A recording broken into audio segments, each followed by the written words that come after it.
जय मसीह। क्या आप आनंदित है? हाँ, हालेलुया। प्रभु की महिमा हो, है ना, सारा चीजों के लिए। और ये हम सब के लिए खुशी की बात है कि 5 साल अभी कंप्लीट हो रहा है उलवे चर्च। और लेकिन उससे पहले से हम उलवे में कार्य चालू था। लेकिन चर्च हम ऐसा भवन में मिलना शुरू किए थे वो समय, जो कि 5 साल कंप्लीट हो रहा है 9 तारीख को, 9 सितंबर को। लेकिन हम 10 तारीख को संडे पड़ता है, उसी दिन हम, है ना, इसका आनंद उठाएंगे।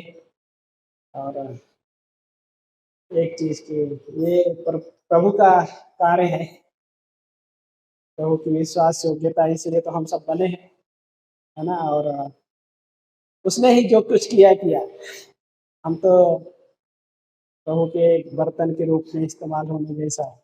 तो इसीलिए कि यदि आप भी इस्तेमाल होना चाहते हैं प्रभु के लिए, तो योगदान में भाग ले सकते हैं, है ना, अलग अलग तरीके से। ये प्रभु के महिमा के लिए, ओके, कोई दबाव से नहीं, है ना, तो रिलैक्स रहिएगा। अनुग्रह, परमेश्वर के अनुग्रह में आनंद मानना सबसे बड़ा हिस्सा है हम सबके लिए, है ना।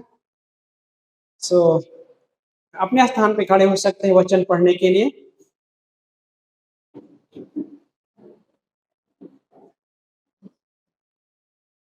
और निर्गमन का अध्याय 4 वचन नंबर 10 पढ़ेंगे।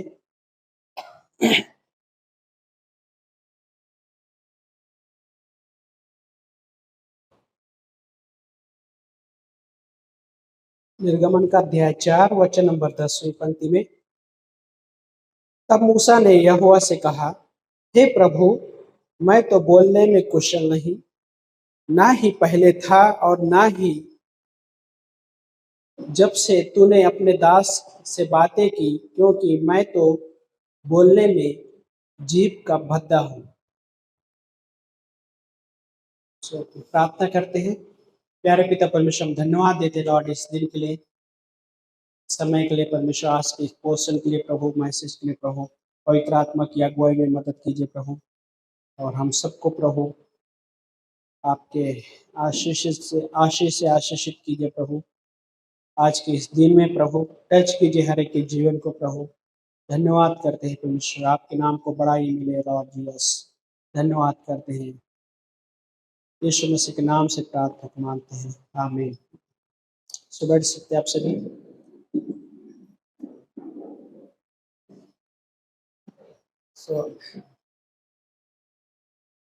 हम ये हिस्सा पढ़े रहेंगे, मूसा का कन्वर्सेशन परमेश्वर के साथ, है ना। और ये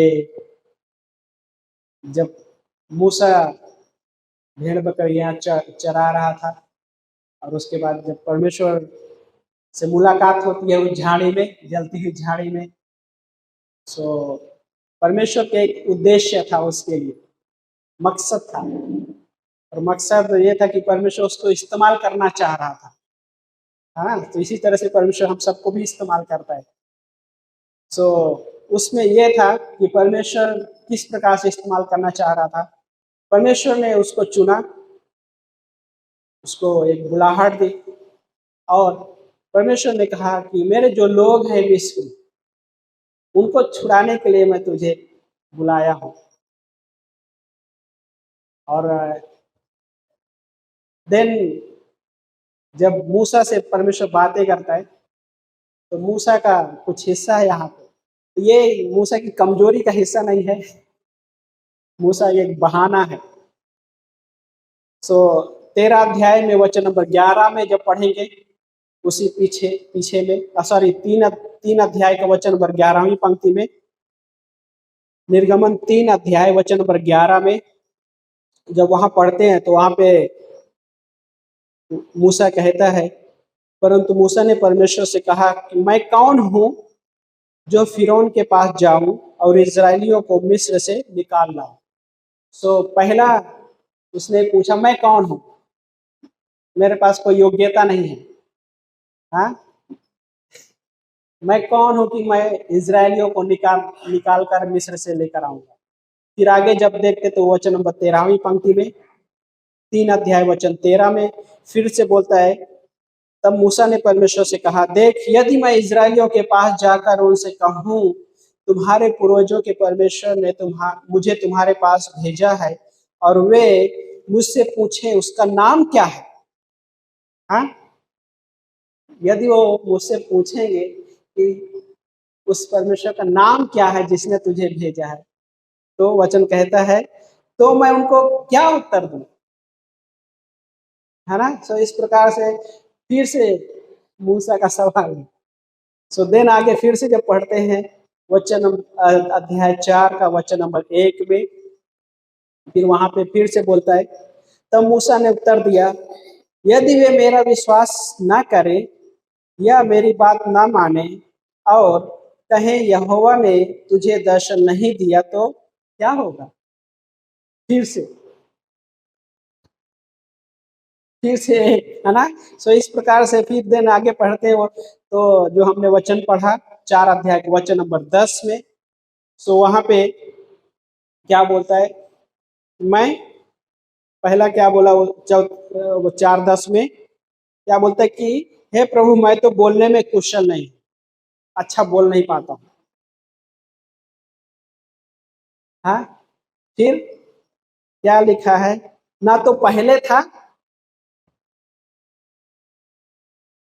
क्या बोला, ना तो पहले था और ना ही जब से तूने मुझे चुना, या जब से, मतलब परमेश्वर से बोलते जब से आपसे मेरी बात हुई तब से। सो देन आगे क्या बोलता है उसी पंक्ति में जब पढ़ेंगे तो आगे बोलता है, क्योंकि मैं तो बोलने में जीभ का भद्दा हूँ, मतलब क्या बोल रहा है, तोतला हूँ, हाँ, बोलने में अच्छा भी नहीं हूँ, कुशल मतलब क्या होता है कि एक्सपर्ट, एक्सपर्ट नहीं हूँ बोलने में। अब देन अगला क्या बोलता है, जीभ से भी भद्दा हूँ, तोतला हूँ, मेरी भाषा समझ पाएंगे नहीं समझ पाएंगे, है ना। कई बार होता है हम भी, कोई तोतला है तो उसकी भाषा समझने में कठिनाई होती है ना। तो लेकिन ये थे मूसा के बहाने। और देन आगे जब देखते वचन नंबर 5, सॉरी वचन नंबर उसी अध्याय का वचन 13वीं पंक्ति में जब पढ़ते हैं, ओके 11वीं पंक्ति कंटिन्यू करते हैं, और यहोवा ने उससे कहा, मनुष्य का मुंह किसने बनाया, मनुष्य को गूंगा या बहरा, देखने वाला या अंधा, मुझे यहोवा के सिवाय कौन बनाता है। अब जा, मैं तेरे मुख के संग रहूंगा और तुझे सिखाता रहूंगा कि तू क्या कहेगा, क्या क्या कहेगा। देन आगे वचन 13 में लिखा है, परंतु उसने कहा, हे प्रभु, कृपया अपनी इच्छा अनुसार और किसी को भेज। लाइन से, है ना, एक्सक्यूज दिया, बहाने बनाया, लास्ट में क्या कहते हैं, प्रभु अपनी इच्छा अनुसार किसी और को भेज दो। देन परमेश्वर गुस्सा हो जाए। सो ये मूसा चीजें आना लाइक बहाना बनाया, लेकिन मूसा की कमजोरी नहीं थी इतनी सारी।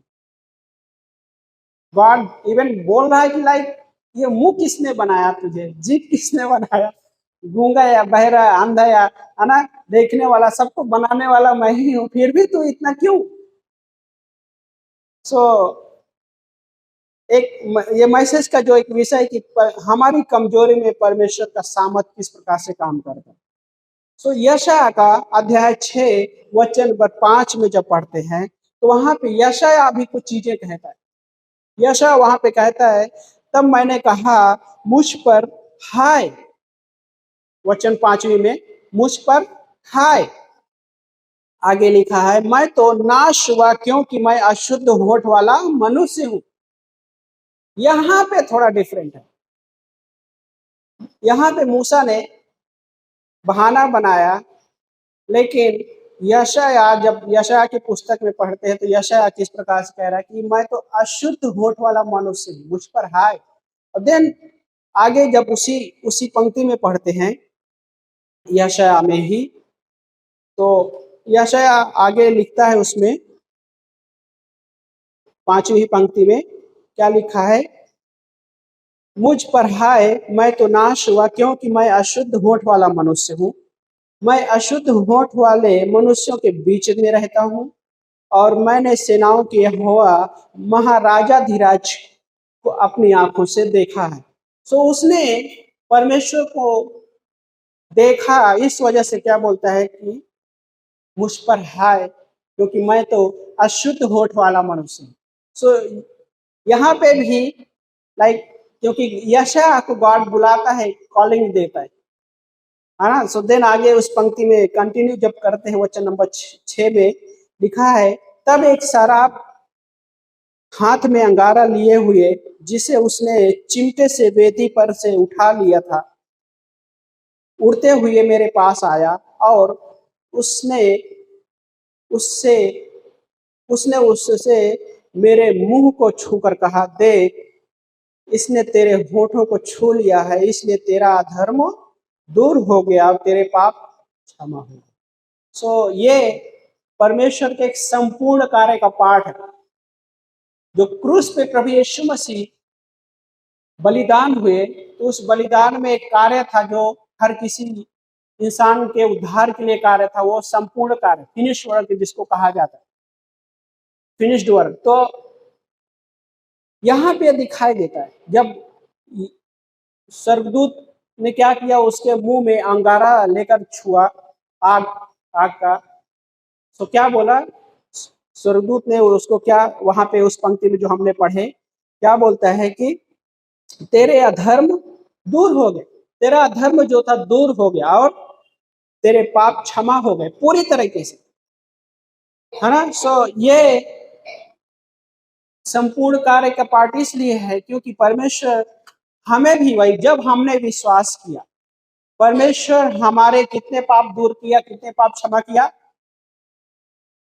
सारे सारे अधर्म को परमेश्वर ने क्या किया, दूर कर दी। तो यशायाह के पास कमजोरी वाला पार्ट ये क्या था कि लाइक क्या बोल रहा है कि मैं अशुद्ध होठ वाला हूं, और अशुद्ध होठ वाले मनुष्यों के बीच में रहता हूं। इवन देखा जाए तो हम भी संसार में है ना।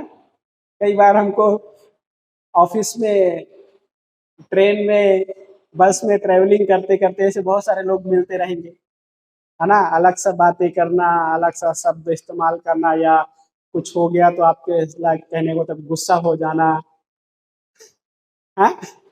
तो यशायाह कहता है कि मैं भी ऐसे क्राउड में रहने वाला व्यक्ति हूँ।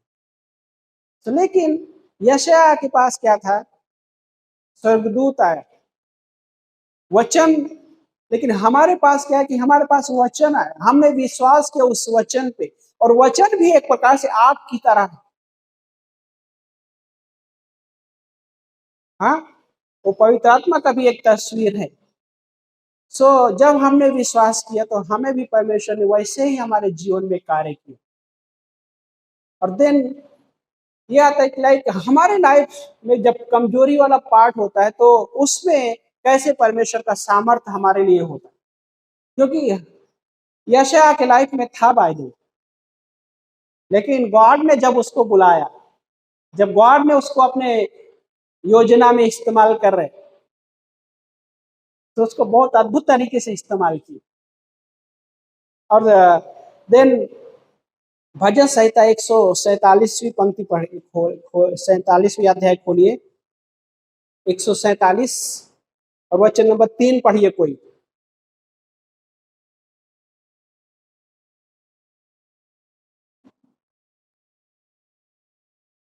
पढ़िए एक जन। क्या करता है, खेदित मन वालों को चंगा करता है, और आगे क्या करता है, उसके, है ना, उसके जो घाव है, जख्म है, उस पर क्या करता है परमेश्वर, मलहम पट्टी बांध। यशायाह के जीवन में ऐसा कुछ नहीं था, मूसा के ही जीवन में ऐसा कुछ नहीं था, लेकिन मूसा कहता, प्रभु ये रहे, है ना, लाइन से एक के बाद एक के बाद एक के बाद, है ना। और आखिर में कहता, प्रभु किसी और को भेज दो, मुझे नहीं जाना। मूसा के जीवन में देखने जैसा कि मलहम पट्टी का कोई करने जैसा कुछ हिस्सा ही नहीं था, लेकिन यशायाह के जीवन में जब देख रहे तो यशायाह को उसकी जरूरत ये थी कि जो उसके अंदर एक हिस्सा है, एक विचार है, एक टूटा मन जैसा एक दृश्य है। बाय द वे, है ना, क्या कह रहे, मैं तो अशुद्ध होठ वाला व्यक्ति हूँ और अशुद्ध होठ वाले व्यक्तियों के मनुष्यों के बीच में रहता हूँ। सो गॉड ने उसके लिए उपाय किया, यूं ही नहीं छोड़ दिया।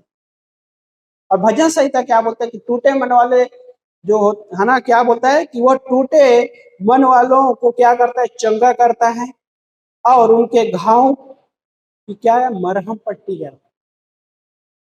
सो देन उसी अध्याय का वचन नंबर 6 पढ़िए।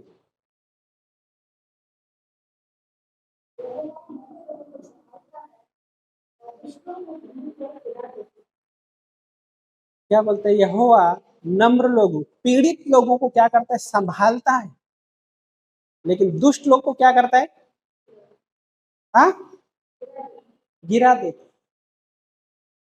मूसा भी दुष्ट नहीं था, भले ही उसने मर्डर किया था, हाँ, लेकिन परमेश्वर की नजर में गॉड बोलते मैं तुझे इस्तेमाल करूंगा। तेरे कितने सारे बहाने हो जाएं, तेरे एक भी बहाने सफल नहीं होंगे,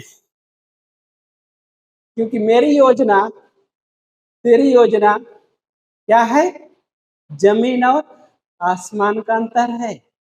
यशाया 55 अध्याय वचन 8वीं पंक्ति में जब पढ़ते तो परमेश्वर क्या कहता है, तेरे तेरे सोच और मेरे सोच में, है ना, पढ़ते उस पंक्ति को, यशाया का ही 55 अध्याय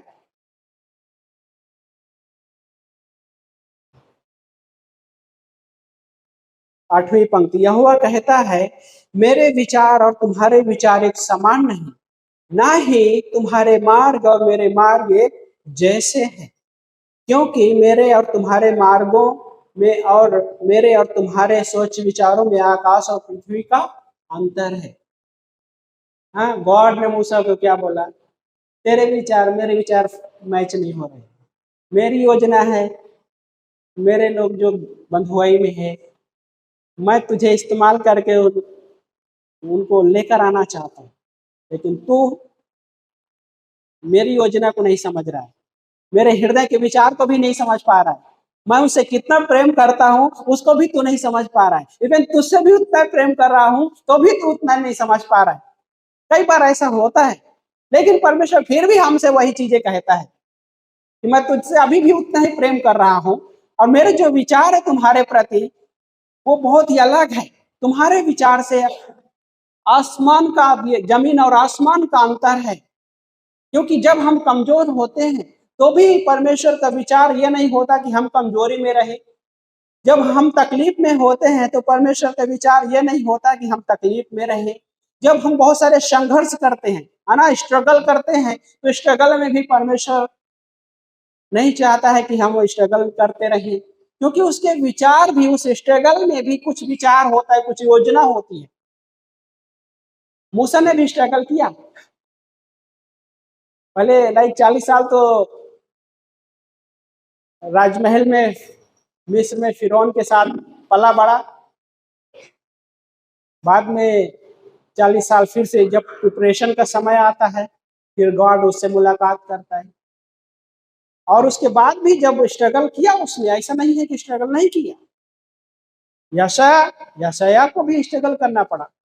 इवन जितने भी भविष्यवक्ता हम पढ़ते हैं पुराने नियम में, सबने स्ट्रगल किया।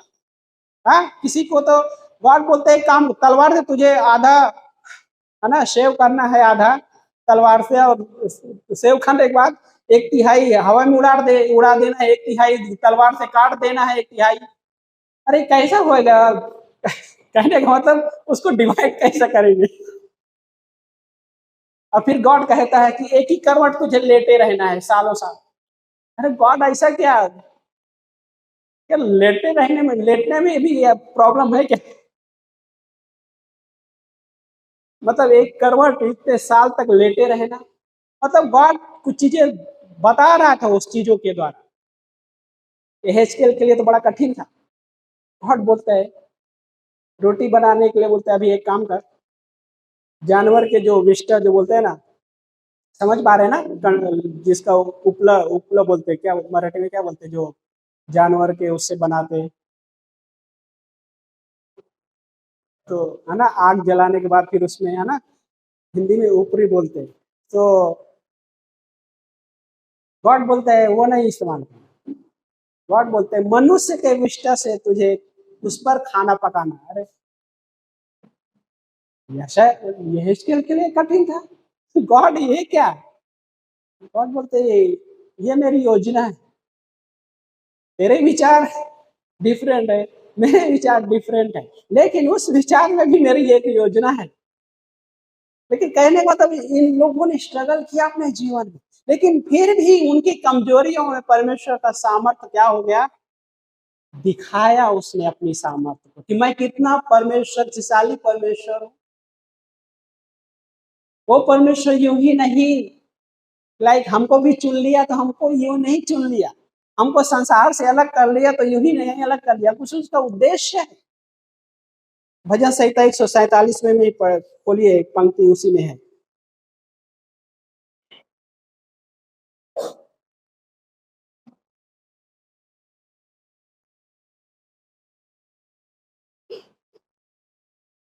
वचन नंबर 5 क्या कहता है,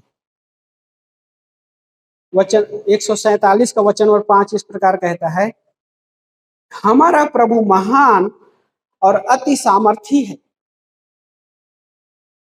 हमारा प्रभु महान और अति सामर्थी है, उसका ज्ञान असीम है। हाँ, मराठी में पढ़िए आंटी, मालती आंटी, हाँ पढ़िए। हाँ, त्याची बुद्धी अति विशाल आहे। हाँ, आमची बुद्धी एक लिमिटेशन आहे, सीमित आहे, पण त्याची बुद्धी विशाल आहे, मोठी है। जब हम तकलीफ में होते हैं तो भी उसकी बुद्धि कैसी है, विशाल है, सामर्थी है वो। उस समय हमको समझने की जरूरत है कि हमारा जो परमेश्वर, जिसने हमको बुलाया है, जिसने हमको उस संसार से अलग किया है, जिसने परमेश्वर ने हमारा उद्धार, हमें उद्धार दिया है, जिस परमेश्वर ने हमें एक नए नाम से बुलाता है, जिस परमेश्वर ने अपनी हथेलियों में हमारा नाम खोद कर लिख लिया है, उसकी बुद्धि कैसी है। और इस वजह से जितने सारे जो पुराने नियम के लायक नबी हैं, लेखक हैं, वो लोगों ने समझा है, और समझने के बाद एक ही समय में नहीं समझ में आएगा भाई, ओके। यदि कोई कहे कि एक दिन में समझ गए सब लोगों ने, नहीं, समय लगा, हर किसी को समय लगा।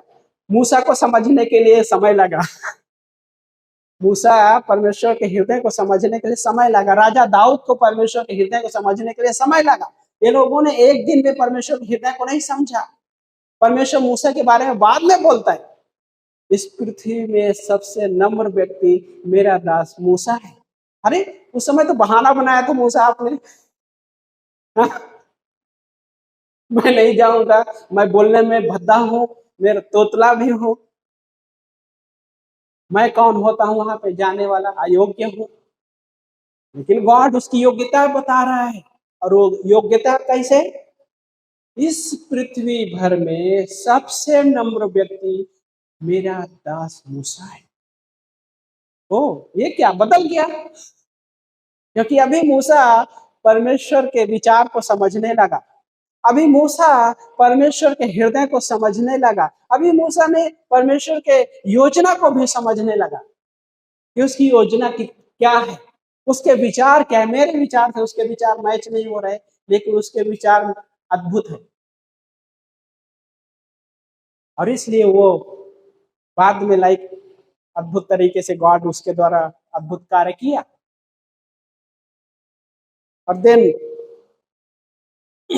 है ना, इस पंक्ति में लाइक हमने भजन संहिता जो 147:5 क्या बोलता है ना, हमारा प्रभु महान और अति सामर्थी, उसका ज्ञान असीम है, उसकी बुद्धि असीम है।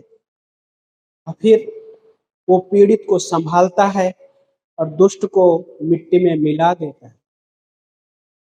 इसे बहुतों ने परमेश्वर की योजना के खिलाफ कदम उठाया,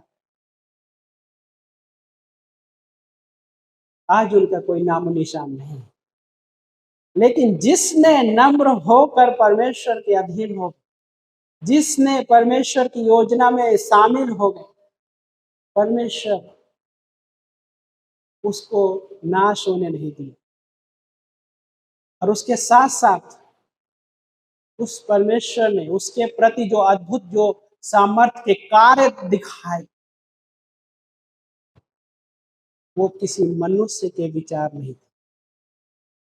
क्योंकि मनुष्य के विचार ये होता है कि सामने वाला आनंदित है, सुख से रह रहा है, तो शायद कुछ गड़बड़ है ना, ये विचार होते हैं। लेकिन परमेश्वर के विचार ये होते हैं कि ये मेरा पुत्र है, इसने मेरे पुत्र प्रभु यीशु मसीह के नाम में विश्वास करके उद्धार पाया है, और ये मेरा पुत्र है। और मैंने वादा किया है अब्राहम के साथ कि तेरे द्वारा लोग आशीष पाएंगे। और परमेश्वर उसको पूरा वादे को पूरा कर रहा है। लेकिन लोग क्या इतना आनंद से क्यों रह रहे, हाँ, इतना खुशी से क्यों? लाइक आशीष इनके घर में, आशीष लोगों के ये विचार, लेकिन परमेश्वर के विचार अलग है। परमेश्वर के विचार ये है कि जब हमारे पास कुछ भी नहीं होता तो भी वो परमेश्वर हमें आनंद से भर देता है। परमेश्वर का विचार यह है कि थोड़े में भी संतुष्ट कर देता है। पौलुस बोलता है, मैं घटना बढ़ना सब कुछ जानता। और वही पौलुस भी अपने जीवन में संघर्ष किया, उतने स्ट्रगल किया। पहले तो स्ट्रगल सबको स्ट्रगल में डालता था, लेकिन जब परमेश्वर के विचार को, परमेश्वर की योजना को समझ पाया, स्वीकार किया उसने, अभी वो समझ गया कि ये स्ट्रगल जो मैं खुद लोगों को दे रहा था आसान नहीं था, बहुत कठिनाई दिया मैंने लोगों को। और वो स्वयं उस चीजों से गुजरने लगा। लेकिन जब उन चीजों से गुजर रहा है तो उसमें भी परमेश्वर की महिमा कर रहा है। और ये है एक विश्वासी का जीवन कि जब कई बार हम संघर्ष में, जब लाइक कठिन हिस्सों में भी गुजरे, तो उस समय हमें परमेश्वर के वादा को नहीं भूलना है, परमेश्वर का जो प्रॉमिस है उस प्रॉमिस को नहीं भूलना है कि परमेश्वर हमारी कमजोरी में भी अपनी सामर्थ को प्रकट करना जानता है, प्रकट करना चाहता भी है। लेकिन वो हमें, उसका ये विचार नहीं होता कि हमें तकलीफ में वो डाले। परमेश्वर कई बार हमारे जीवन को बनाना चाहता है। परमेश्वर चाहता है कि हम वो जीवन को जीते हुए आगे बढ़े। और पौलुस के लाइफ में देखते, लाइक दूसरा कुरिन्थियों का 12 अध्याय में जब पढ़ते हैं,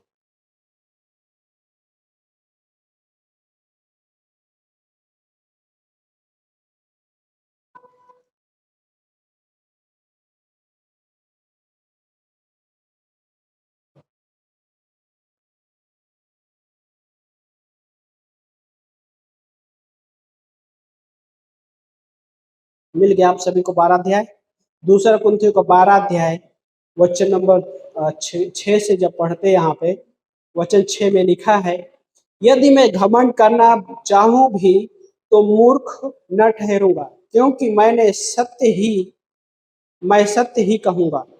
परंतु मैं ऐसा नहीं करता जिससे कि कोई भी जैसा मुझ में देखता या मुझसे सुनता है उससे बढ़कर ना समझे। प्रकाशनों की अधिकता के कारण मैं घमंड ना करूं, इसलिए मेरी देह में एक कांटा चुभाया गया है, अर्थात शैतान का एक दूत, कि वह मुझे दुख दे और घमंड करने से रोके, है ना। सो पौलुस के पास इतनी सारा बुद्धि थी, ऐसा लग रहा था कि परमेश्वर की बुद्धि को टक्कर देने जैसा होता है ना कई बार। ये तो, है ना, इस व्यक्ति का टक्कर देगा किसी मामले में, होता है ना। सो कहने का मतलब यहाँ तक वो समझ रहा था, ओके। अपने आप को इस तरह समझ रहा था। लेकिन क्या बोलते हैं, जब परमेश्वर का प्रकाशन उसको मिला तो बोलते हैं उस वजह से ऐसा ना हो कि मैं घमंड करने लगा। इस वजह से एक स्वर्ग परमेश्वर के दूत ने मेरे देह में एक कांटा चुभाया।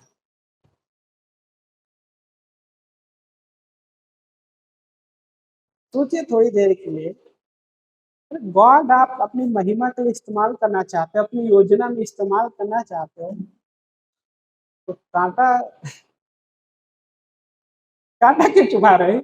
कहने का मतलब गॉड इस्तेमाल कर रहे हैं तो ऐसा क्यों क्यों इस्तेमाल कर रहे हैं? ऐसा ये चीजें क्यों लेकर आ रहे हैं? कई बार होता है, गॉड यदि आप मुझे इस्तेमाल करना चाहो तो मुझे अच्छा हेल्थ दे दो, अच्छा मनी दे दो, हाँ, अच्छा सब कुछ दे दो, मैं आपके राज्य के लिए बढ़ूंगा। परमेश्वर कहता है जितना उतने में थोड़ा संतुष्ट रहना सीखो, देन मैं आगे वाला दिखाऊंगा। तो कहने का मतलब ये विचार आते हैं ना, लेकिन पौलुस का लाइफ में अलग।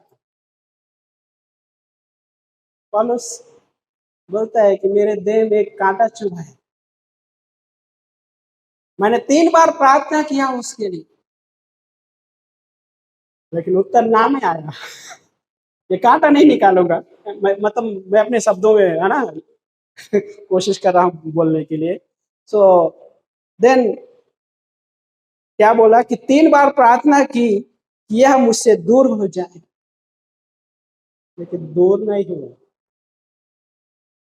और इस एरिया में बाहर पौलुस बहुत स्ट्रगल किया, लेकिन परमेश्वर का उत्तर आता है। परमेश्वर का उत्तर ये नहीं आया कि मैं तुझे चंगाई दे दिया एकदम 101% चंगाई, कल से कुछ तकलीफ नहीं होगी। गॉड ये नहीं कहा, गॉड एक चीज दिया उसके लिए, और वो अगली पंक्ति में है। और दिन क्या बोलता है, और उसने मुझसे कहा मेरा अनुग्रह तेरे लिए पर्याप्त है, काफी है। और यह है कि हमारी कमजोरियों में परमेश्वर के एक सामर्थ्य, वो अनुग्रह के द्वारा, हमारे सामर्थ्य के द्वारा नहीं, हमारे सोच विचार के द्वारा नहीं, हमारे रास्ते के द्वारा नहीं, परंतु परमेश्वर के अनुग्रह के द्वारा। और ये गॉड हमको उन चीजों में समझाना चाहता है कि हम उस अनुग्रह को समझें कि अनुग्रह कहाँ पे है, अनुग्रह का तस्वीर कहाँ पे दिखाई दे रही है इन चीजों में, इन हालातों में, जब हम संघर्ष कठिनाइयों में गुजर रहे हैं तो अनुग्रह है उसमें। कई बार क्या बोलते हैं, वहां पे रुक कहने का मतलब उसमें बने रहते हुए अनुग्रह को अनुभव करना, और वो हमको अलग सा आनंद देता है। अब दिन आगे पंक्ति में जब पढ़ेंगे वहां पे, सो हाँ लिखा है, क्योंकि मेरा सामर्थ्य निर्बलता में सिद्ध होता है। मेरा जो सामर्थ्य है कमजोरी में सिद्ध होता है, कमजोरी में। अब दिन आगे लिखा है, अतः मैं संघर्ष अपनी निर्बलताओं पर घमंड करूंगा। अतः मैं सहर्ष अपनी निर्बलताओं पर घमंड करूंगा, जिससे कि मसीह का सामर्थ्य मुझ में निवास करे। लोग घमंड करते हैं जब सब कुछ अच्छा होता है, लेकिन इसका घमंड करना उल्टा था, कमजोरी निर्बलताओं में घमंड कर रहा है, इसलिए कि परमेश्वर का सामर्थ्य उसमें प्रकट, उसका सामर्थ्य कार्य करने पाए परमेश्वर।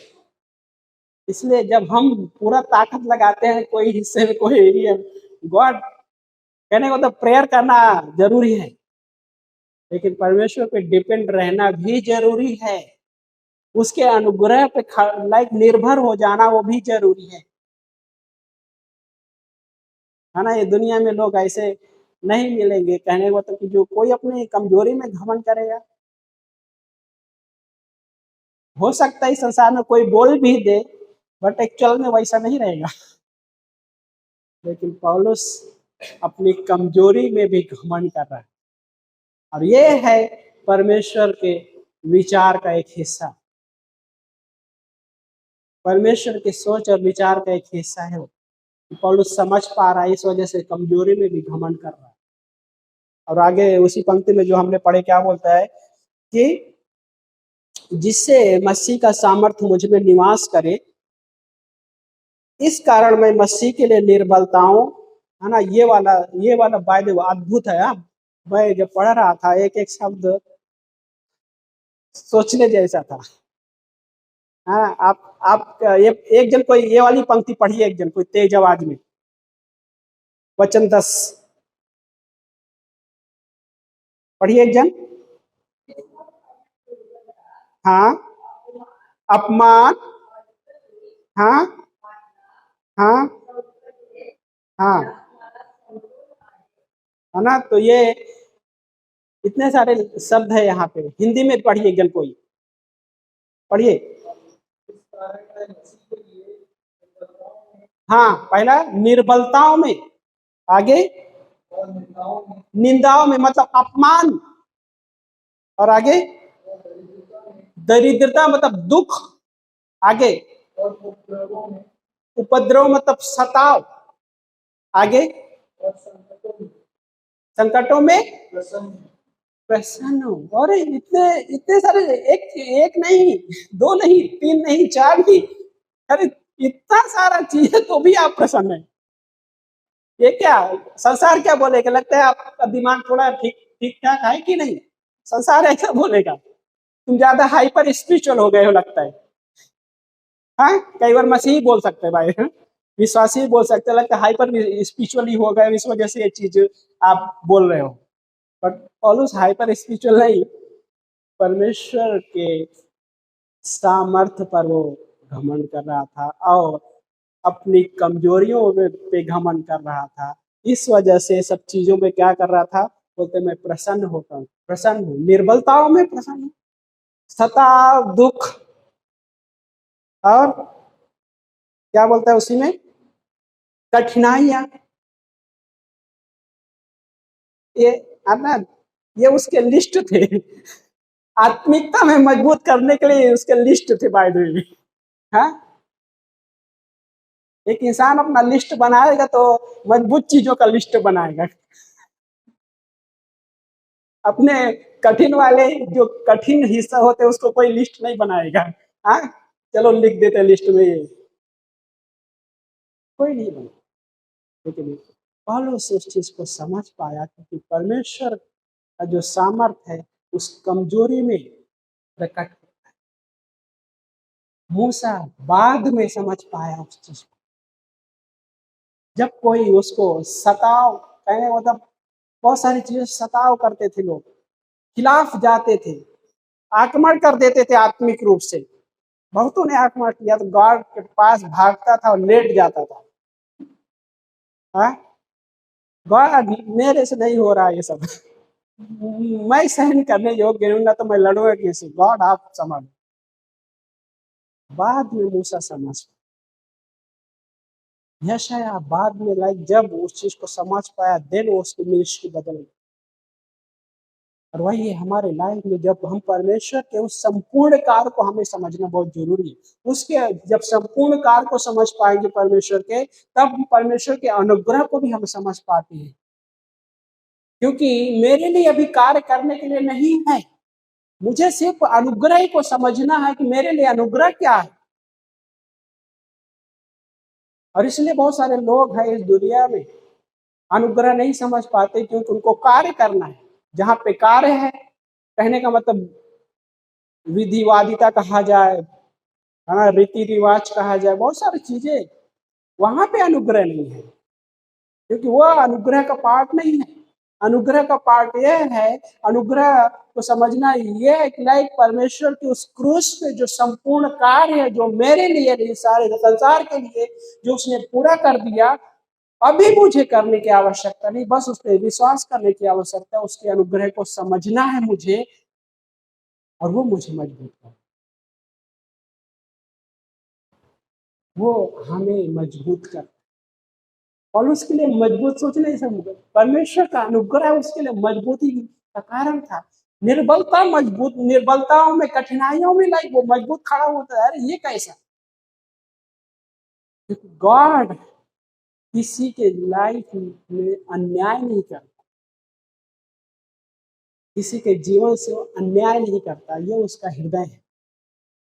और यही हमें समझने की आवश्यकता है ना। सो लास्ट में मत्ती का 9 अध्याय, मरकुस का 2 अध्याय, है ना। मत्ती 9:12 जब पढ़ते हैं और मरकुस का 2 अध्याय वचन नंबर 17, लूका 5 अध्याय वचन नंबर 31, यहाँ पे यीशु मसीह एक लाइन, एक वचन कहते हैं। जब यीशु मसीह बहुत सारे पापियों के साथ बैठते संगति करते हैं, चुंगी लेने वालों के साथ संगति करते, तो बहुत सारे लोग थे, शास्त्री फरीसी लोग, क्या बोलते थे कि तेरा गुरु, मतलब शिष्यों से बोलते हैं कि तुम्हारा गुरु पापियों और चुंगी लेने वाले के साथ खाता पीता बैठता होता है। देन यीशु मसीह का उत्तर आता है, उत्तर यह आता है कि भले चंगों को वैद्य की आवश्यकता नहीं है। हाँ, भले चंगों को वैद्य की आवश्यकता नहीं होती, लेकिन आवश्यकता उसको होती है जो बीमार है।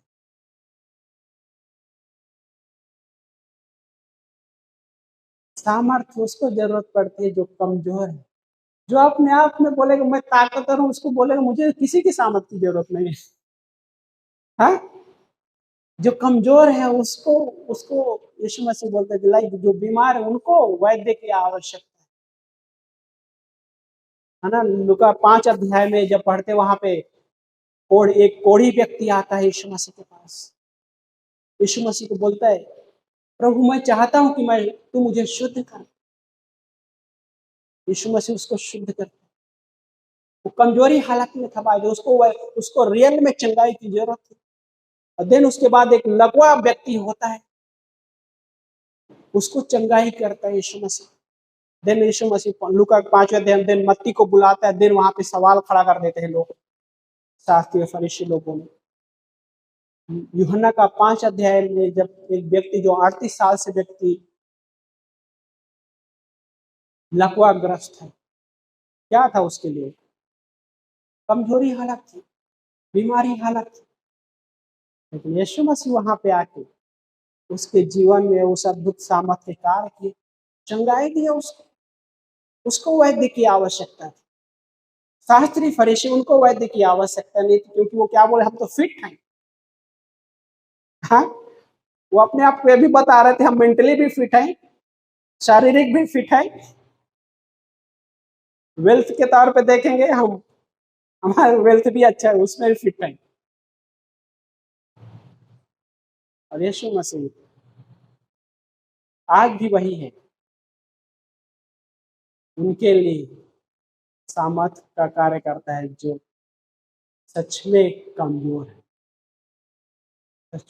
जो कमजोर होकर परमेश्वर के पास जाए, जो टूटे मन से परमेश्वर के पास जाए, परमेश्वर के पास आए, परमेश्वर उसकी सुनता है, उसको तुच्छ नहीं जानता। ये उसका हृदय है, क्योंकि वो हमसे प्रेम करता है। घमंडी इंसान को प्रेम नहीं कर सकता,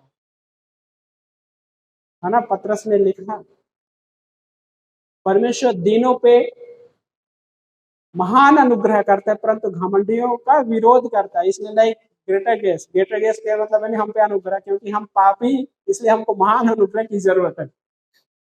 हाँ, ये लाइक हमें उस परमेश्वर से लाइक उसके लिए क्या है कि हमें दीन होना जरूरी है ना। कई बार लोग कमजोरी में होते हुए भी घमंड में रहते हैं। एक बार मैंने हॉस्पिटल में गए थे, नायर हॉस्पिटल था, तब याद नहीं, मोटा तगड़ा था, बीमारी इतनी खतरनाक थी, फिर भी बोलता है घमंड भरा था। तो ठीक है भाई, सुसमाचार कहने मतलब लोग हो सकते हैं। कई बार ऐसा भी होता है कि जो पीछे दुश्मन शैतान है उनको उसमें जकड़ के रखता है। लेकिन यीशु मसीह जब हमको उद्धार दिया तो हमको जकड़ कर, हमको बांध कर नहीं रखा, हमको स्वतंत्र किया। अपने उसका प्रेम में एक स्वतंत्रता है। जब हम उसके प्रेम में बढ़ने लग जाते हैं तो वो प्रेम हमको बांध कर, यस उसका प्रेम की रस्सी से हमको खींचता है। तो इसका मतलब ये नहीं कि रस्सी से बांध दिया हमको एक लिमिटेशन में डाल दे, नहीं, उसके प्रेम में भी एक स्वतंत्रता है। क्योंकि उसका प्रेम जो है शर्त वाला नहीं है, इसलिए स्वतंत्रता है। अगर शर्त वाला रहता है तो उसमें स्वतंत्रता नहीं होती। शर्त वाला प्रेम नहीं है, इसलिए उस प्रेम में स्वतंत्रता है। और आज भी हमसे वो परमेश्वर उतना ही प्रेम करता है, वही प्रेम से प्रेम करता है जो बिना शर्त का प्रेम है। और आज भी उस क्रूस पे बिना शर्त का प्रेम हर किसी के लिए है, इस दुनिया के हर एक इंसान के लिए भी उसने हमसे किया, और हर एक इंसान के लिए भी वही बिना शर्त का प्रेम है। और जब कोई उस प्रेम को समझ पाता है, स्वर्ग का अधिकारी बन जाता है। हाँ, आमीन। आइए प्रार्थना करते हैं। पवित्र परमेश्वर, हम धन्यवाद देते लॉर्ड जीसस इस दिन के लिए प्रभु, इस समय के लिए परमेश्वर जो आपने हमें दिया परमेश्वर। प्रभु आप अद्भुत करने वाला परमेश्वर प्रभु। प्रभु आप जब हम कमजोर होते हैं तो परमेश्वर अपना सामर्थ हमें प्रदान करने वाला वो परमेश्वर प्रभु, हमें उस कमजोरी में नहीं छोड़ने वाला परमेश्वर आप है प्रभु। धन्यवाद देते हैं परमेश्वर आपके उस अद्भुत प्रेम के लिए, आपका जो अनुग्रह हमारे लिए प्रभु यीशु मसीह। प्रभु यीशु मसीह, हो सकता है यहाँ पे ऐसा किसी के जीवन में कठिन हिस्सा हो सकता है प्रभु, ऐसा लग रहा होगा कि शायद ये कैसे होगा चीजें, लेकिन प्रभु आपका वचन ये कहता है उनके लिए भी कि मेरा अनुग्रह तुम्हारे लिए काफी है, मेरा अनुग्रह तुम्हारे लिए काफी है। और वो प्रभु कहता है कि मेरे प्रेम में बने रहो। और प्रभु उन चीजों से निकालना जानता है, उन तकलीफों, संघर्षों से, कठिनाइयों से निकालना जानता है। प्रभु धन्यवाद देते हैं परमेश्वर इस समय लॉर्ड जीसस, अब समय के लिए लॉर्ड कि आपका जो प्रेम है हमारे प्रति प्रभु आज भी वैसा ही है प्रभु, जो कभी नहीं बदलता है परमेश्वर। धन्यवाद देते प्रभु, इस भवन में बैठे हर एक व्यक्ति के लिए मांगते परमेश्वर। हो सकता है प्रभु इस वीडियो को कोई देखेगा परमेश्वर, और उसे भी आशीषित करना परमेश्वर। लॉर्ड आप उसके भी जीवन में प्रभु वो प्रेम को समझने के लिए मदद करना परमेश्वर। धन्यवाद करते हैं परमेश्वर इस समय पर लॉर्ड जी, हम प्रार्थना कर रहे समय परमेश्वर, यदि हमारे बीच में कोई व्यक्ति है प्रभु जो चंगाई के लिए आज चंगाई की उस आशा में होगा प्रभु, आप प्रभु छू लीजिए प्रभु आपके सामर्थ्य के द्वारा परमेश्वर, और अद्भुत रीति से चंगाई दीजिए परमेश्वर। आपका उपस्थिति इस भवन में है प्रभु, और आप चंगाई दीजिए परमेश्वर। लॉर्ड हम मांग रहे हैं परमेश्वर, इस समय सबकी आंखें बंद और सर झुके हुए हैं। आपने यीशु मसीह के बारे में इससे पहले भी सुने हैं या आज पहली बार सुन रहे हैं, लेकिन अभी भी आप उसको अपना प्रभु नहीं स्वीकारे हैं, तो आज ये समय है, अपने हृदय को कठोर मत करिए। अपने हृदय में उसको कह सकते, यीशु मैं आपके नाम में अपने पापों से क्षमा मांगता हूँ। प्रभु यीशु मैं आपके नाम में विश्वास करता हूँ कि आप मेरे पापों के लिए सूली पे मारे गए, कब्र में दफनाए गए, तीसरे दिन जी उठे। इस संदेश पर विश्वास करता हूँ या विश्वास करता हूँ यीशु के नाम में, आमीन। यदि आपने प्रार्थना की है तो पवित्र शास्त्र इस बात की गारंटी देता है कि आपके सारे पाप क्षमा हो चुके हैं, और आप उसके पुत्र और पुत्र के रूप में अपनाए गए। इसी क्षण में, जिस क्षण में आपने ये प्रार्थना की छोटी सी, उसी क्षण में आप यीशु मसीह आपको अपनाया बिना शर्त का प्रेम से। उसने आपको वही प्रेम से वो प्रेम भी करता है। धन्यवाद करते हैं परमेश्वर, सारा आदर महिमा गौरव आपको देते यीशु मसीह के नाम से प्रार्थना, आमीन।